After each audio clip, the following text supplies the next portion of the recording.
ఏమైనా hand loans కానీ ఒక వ్యక్తికి అమౌంట్ ఇచ్చినప్పుడు ప్రామిసరీ నోట్ బెస్టా లేకపోతే స్టాంప్ పేపర్ మీద రాసుకోవాలని అడుగుతున్నారు. సి సింపుల్ లాజిక్ వచ్చేసి మీరు ఎవరికైనా ఒక 1 lakh అప్పు ఇస్తే ప్రామిసరీ నోట్ అనేది ఇట్స్ అన్ ప్రామిస్. ఆ ఇచ్చిన అమౌంట్ని వేరే వ్యక్తి తిరిగి ఇస్తాడు 12 monthsలోనో 6 monthsలోనో దాని మీద ప్రిస్క్రైబ్ చేసి రాసుకుంటారు. ప్రామిసరీ నోట్ అంతవరకే. ఎప్పుడైతే ఆ వ్యక్తి 12 monthsలో ఇవ్వకపోతే తన ఆస్తి ఏదైతే ఉందో 1 acre ల్యాండ్ ఈయన పేరు మీద రిజిస్టర్ చేయాలి అనే క్లాజ్ అనేది ప్రామిసరీ నోట్లో రాయలేము. అప్పుడు మీ స్టాంప్ పేపర్ యూజ్ చేయాలి.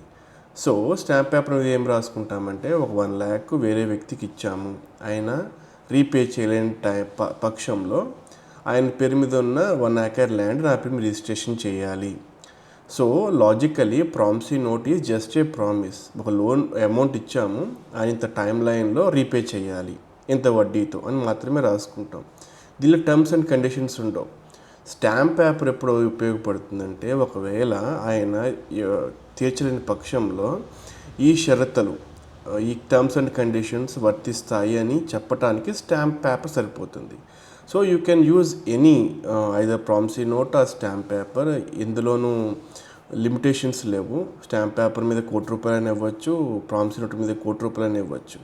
అట్లా లిమిటేషన్స్ ఏం లేవు. But depends on conditions. ఇందా చెప్పే కదా, జస్ట్ ఏ ప్రామిసరీ నోట్.